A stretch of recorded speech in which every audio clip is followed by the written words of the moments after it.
Hello and welcome to another Demis Helen tutorial. This video we're going to be looking at part 3 of the track build. We're going to be looking at the melody today. Now I have gone through a few iterations of this melody. It's actually been doing my head in and I'm very late with getting this video edited and uploaded. You'll see it on time, but it's I've left it literally till today, Wednesday, to kind of come up with this better idea. So you'll be able to hear the first idea in the first 2 videos. I've now ditched that because it just didn't seem like it had enough substance and it really didn't ring right with the melody and how it was flowing. So I'll show you what I came up with second, which is this section here, but it works, but it didn't fit. It didn't slot into what we've already made, and I'm not forcing it to fit. So just to turn it down, just give you an idea of what was originally here. Well, the second iteration, I got rid of the first one.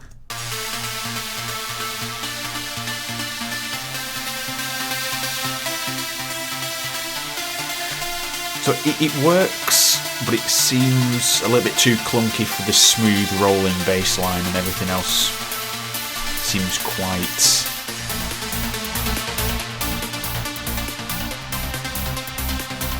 So it sounds good, but I thought, no, I can still do better.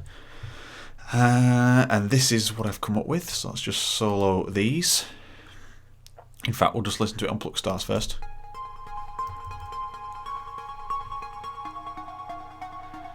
I feel it has a little bit more direction.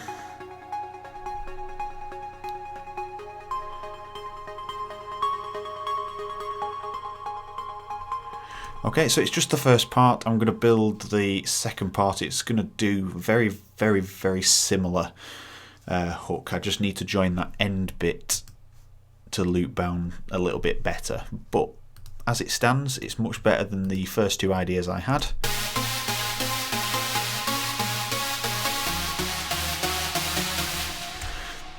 So the thing I'm going to do, because the rolling bass line is going to take the effect of the movement in the track, but whilst this synth is going to be playing on its own, i.e. in the breakdowns, etc., we need it to move. So here's the melody here, and I'm just going to double up this bass line down here. So we're just going to do a rolling bass line. We want it in 16ths here. We want something quite quick paced.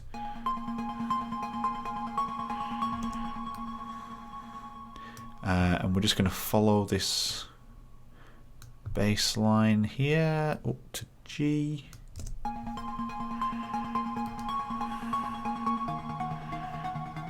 Seems to have a little bit more of a flow now whilst it's moving just on its own. Let's just have these 2.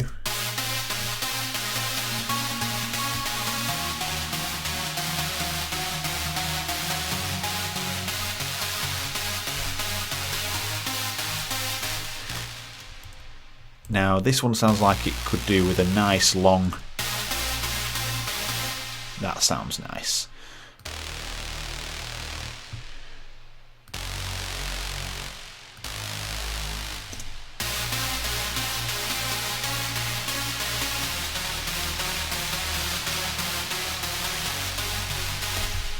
See, this sounds so much better.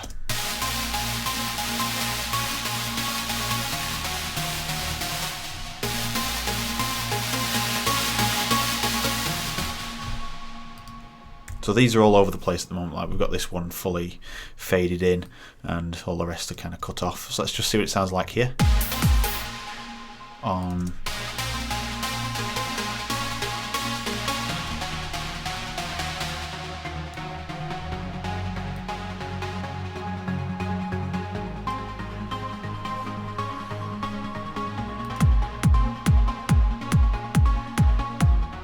It has its own pace, it's separated from the kick, it's not stabbing on the kicks like that. Sometimes it gets a little bit overwhelming, especially on a track like this. So I'm going to delete this so I am not enticed to go back to it. There is another little bit, so we'll use the notation and kind of pattern to make this build up again. But this is kind of what's happening at the moment. I'll just turn it down for your ears.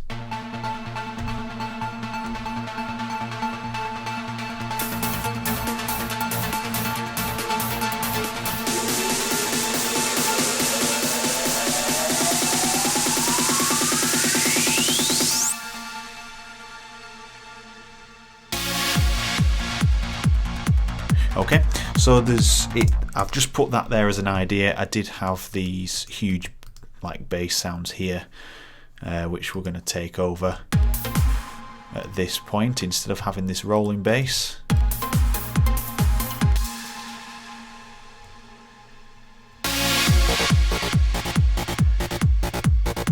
I've tried all different things here, not going to work. So maybe I'll mess around with it later and do a further video on bassline, because that's going to change the aspect of the track.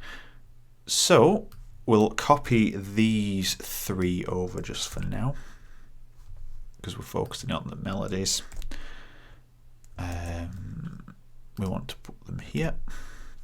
Okay, let's just copy those. It's going to remove all this automation. It already sounds nice without the bass line there. You can hear the warmth of the synth of the two layers we did there. We did the roll and the very subby bit there. Let's just get rid of these spikes here. We don't want anything kind of clicking when that starts. Right, let's get rid of those bits and those bits. Right. So we're going to have that gently rising. We're going to have it over a few bars. So let's just make sure we're dragging everything. I'm going to drag the melody over and then copy it backwards just to make sure I keep everything in the same place. All totally down to preference. There we go. So let's just listen to that again.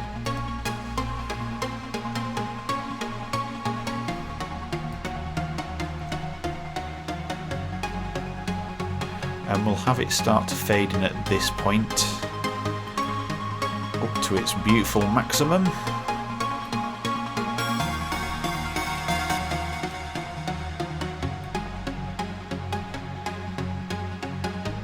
No, we don't want to edit that, we want to edit this.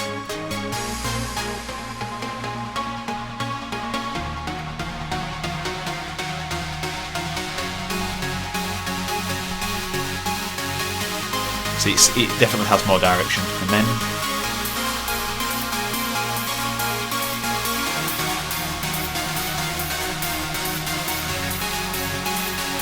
then we'll have it all fade out.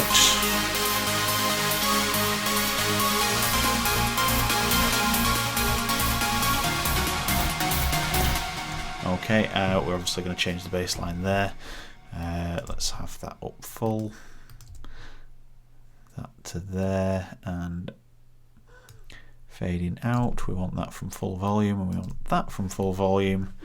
I think we're good to go there. Just get rid of that. Right, so the bass line, we need to edit that, so I'm just going to select them all and make them into a 4-bar loop, so we know we're editing that. So we're editing that section. I'm just going to hit save as well and loop. So if we look at the melody, we've got an A, a D, F and a G, and they're all on sharps. So let's just memorize that again. A, D, F, G. So we're already on A there.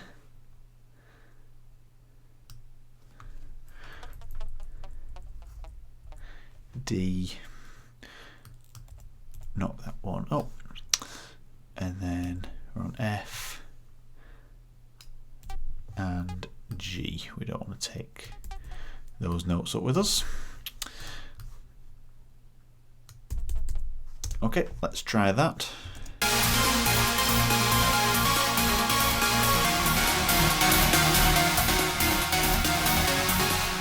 Okay, are we missing something there? It didn't sound quite on the mark there.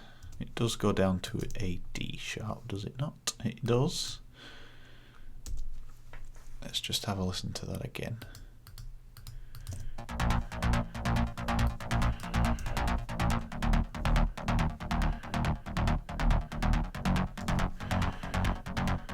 And let's have a listen with that.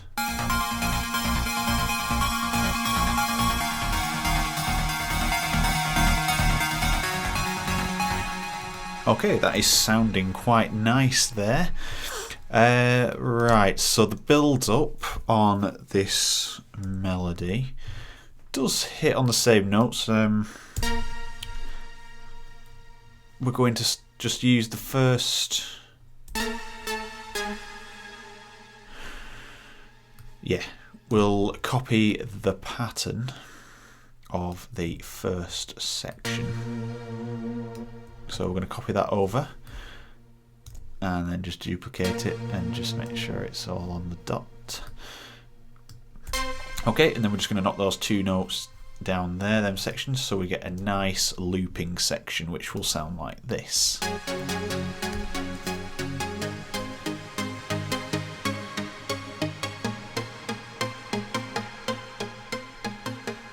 Okay, so it gives the listener something to say, hang on, we're going for a change here.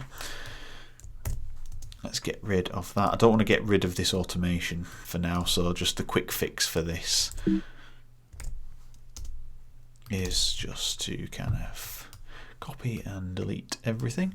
So the best thing about this is if you're copying it from the actual melody, at least you know when it makes that loop back round from the end of the melody to the start, it has more of an impact because it suddenly stops moving in key. We're going to do the same down here. Let's just make sure they're on the same octaves, which they are. And we'll just draw this one in. That's a bit too tedious. Much easier to draw it in. Just have that bending up like that.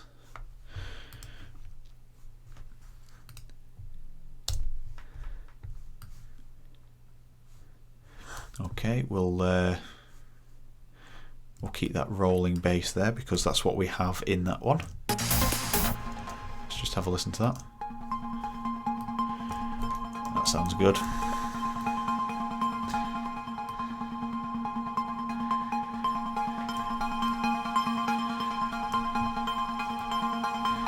Have that kinked in the middle there. Right, let's just have a quick listen to see what's going on there.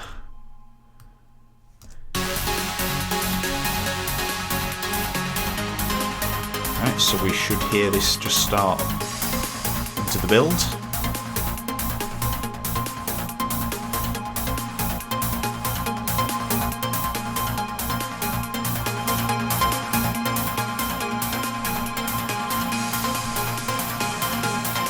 Now we could introduce a bit of a pitch bend in here, which I think we'll do.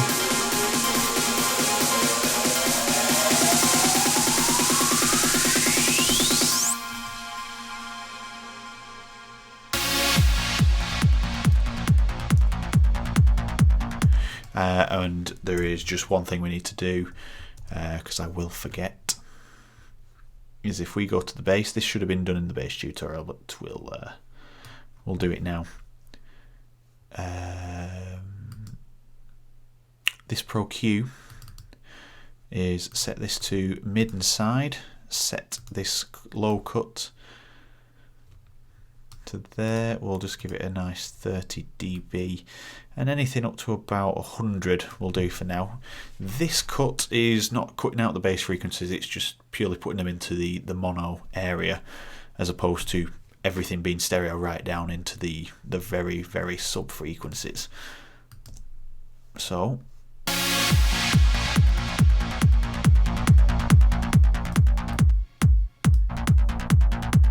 if we just bypass this one,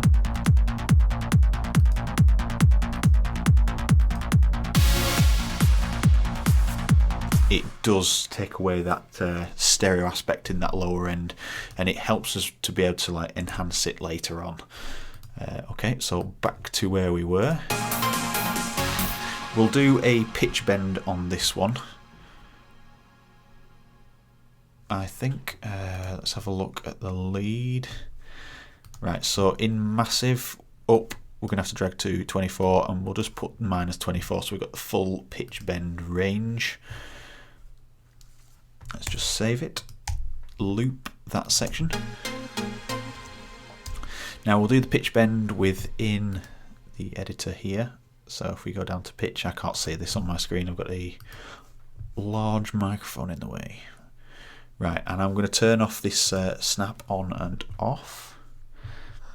Make sure your mouse is hovering at 0 and do a pitch bend right the way up so you get this effect.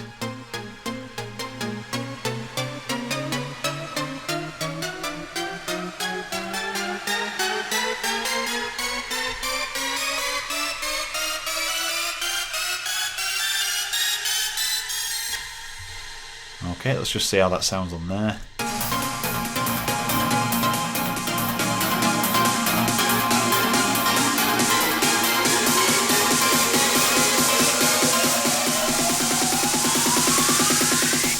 It's got quite a nice weird sound to it, that. Let's go to lead 2. Now this is silent, so we need to go to the system here. We need to go... No, we need to go to modulation, sorry. Pitch bend range, all the way up, all the way down. Okay, and we're going to do exactly the same in here. Pitch bend that, make sure snap quantize is off, make sure you're hovering around at 0 and drag up so you get a nice fine curve. So this one,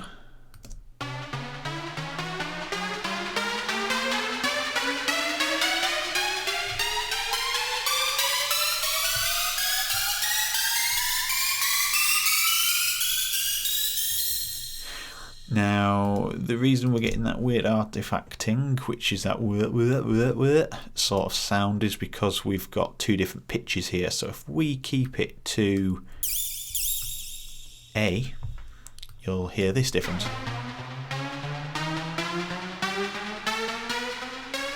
Okay, so if we drag those down,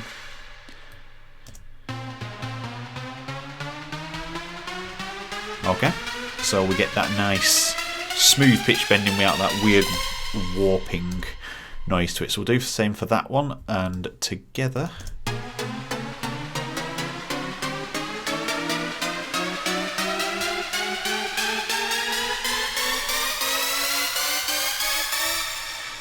okay, we are going to drag these two out. Now let's just get rid of these that I've added in there. Hit save. The reason is we want to return this back to how it was. So hit snap, just draw a point in and take back that section. Make sure on the right, the left hand side there, it's hovering over 0, which is going to be a problem. So let's just delete those. Now where that should be on 0. I'm looking over here at this pitch bend number, if you're not too familiar with it. So as you can see, that dot is on 0. That returns that track to pitch bend with nothing on, because if you leave it, it will continue to keep it pitch bent right up to that top octave all the way through the track.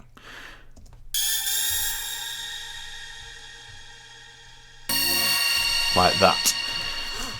So the next track as well, just make sure on pitch bend you got it to 0 and just draw a dot, just to make sure it's just returning back to where it was.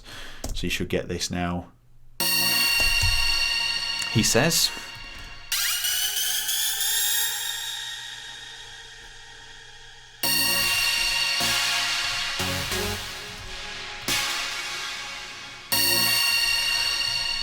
Oh, it is. That's me being stupid. It's down here. Let's return this one as well to 0, which is there.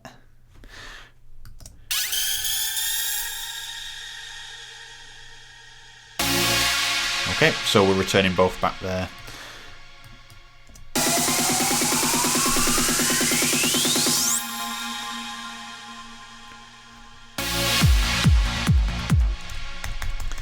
Okay, right, in terms of melody processing, if we just loop this section so we get a nice round loop,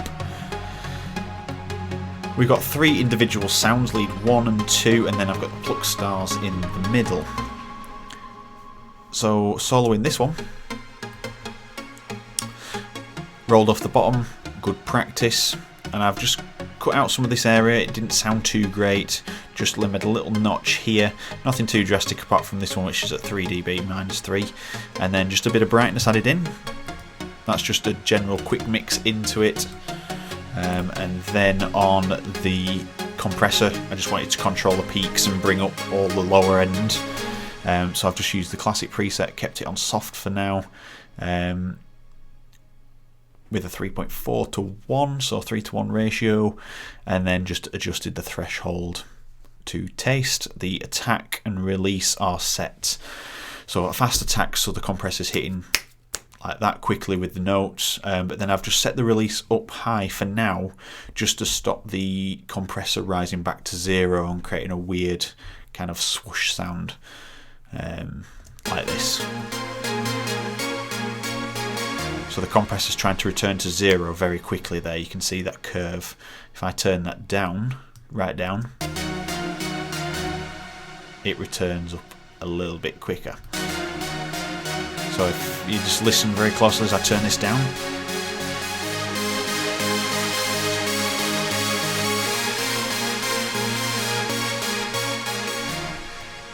so I just want to make sure that that release never starts returning. It keeps at that level once the melody's playing.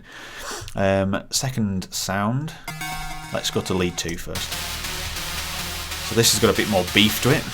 So I've cut out some of the boxiness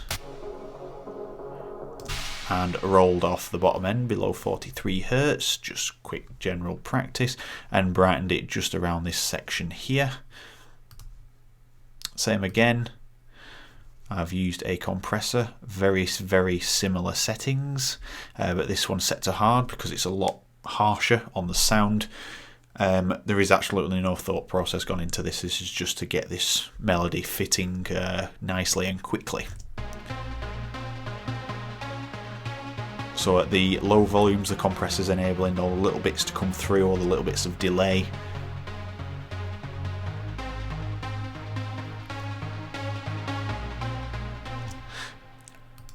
Without compromise, and then I've just put an exciter on there and just excited the highs a little bit. So if we just turn that off without that, it is quite pathetic as a sound on its own like that. So I wanted to really boost those main harmonics that we want to hear. And then Pluck Stars is really just a warmth, kind of low mids kind of booster, because it's got a really nice warm swelly sound to it, and it really does help to kind of add some sparkle to the track. And all together,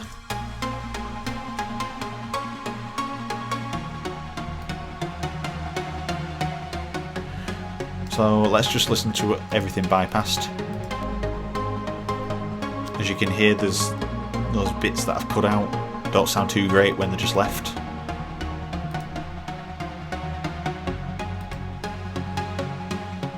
Okay, and obviously we've got this one going through the reverb, but to be honest, I've not actually edited that too much. Now it gets routed to the lead channel. So it's going through Sausage Fattener. So I've boosted it to tongue out. Let's just get that back. Tongue out, wide cheek. and the colour is nearly at the top to emphasise more of the highs. Reduce the gain by, is it -3? Oh no, I've not reduced it at all. I'm just going to reduce it slightly to -2, just to control the sound back before it goes into an EQ.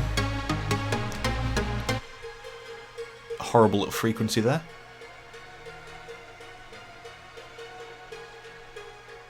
Constantly all the way through.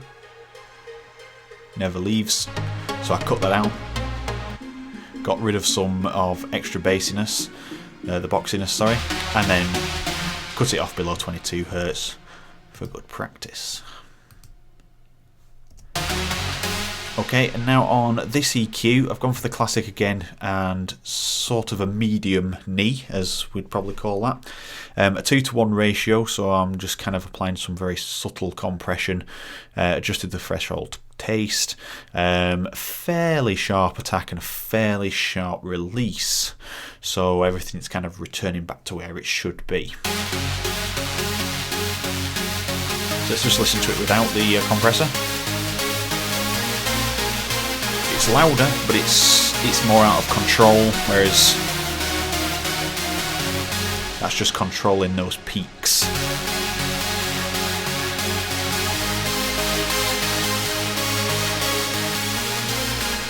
And it's going through the reverb channel again. Let's just listen to that without the inserts on.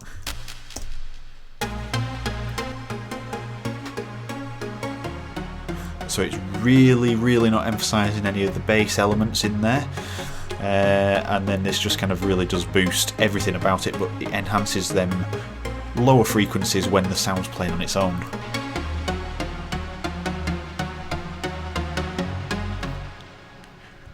So again, that's not going to stay like that. That will change as the track is being built, but you can hear that it fits quite nicely as soon as all these little bits start coming in.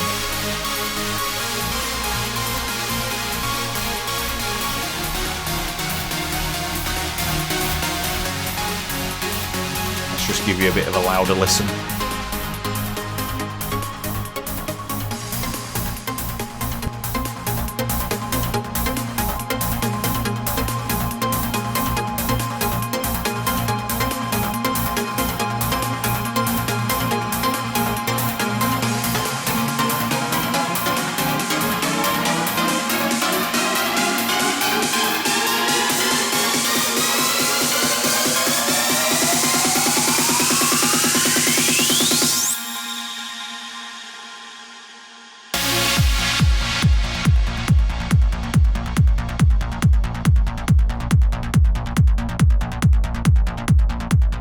So you get a good idea of how that track is going to sound. It's going to drop into those bass elements, going to tweak the bass so it sounds a little more raw rather than very delayed, and like it has its own space. We want it to sound like it's really up front and kind of tight at the front. Yeah, so that's the melody as it stands at the moment. I've got to start building that into the track this way, but I suppose we can do a separate video where we're tweaking the bass in the main drop on the other side of the screen here, and then a video where we're blending this synth into this line here. Let's get rid of that. So we're blending it in there because we've got this melody here.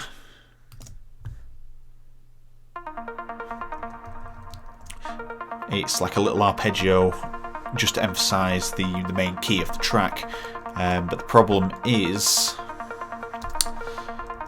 I don't think this will fit straight off the mark. We'll give it a shot, just see what it sounds like.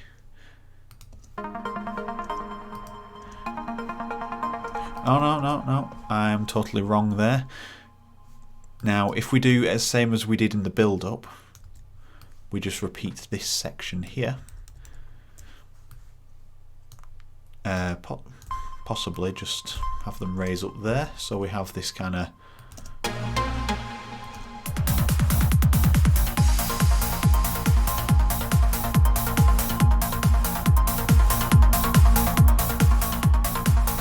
see, that sounds quite nice. I'd probably even go for it being just like that. But anyway, we'll do that in the next video. We'll tweak the bass and we'll tweak these.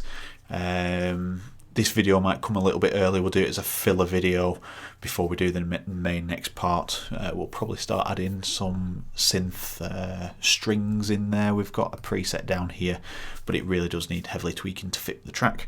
Right, so that's it for this video. Thank you very much for watching. You know where to subscribe and like, and I'll see you in the next video.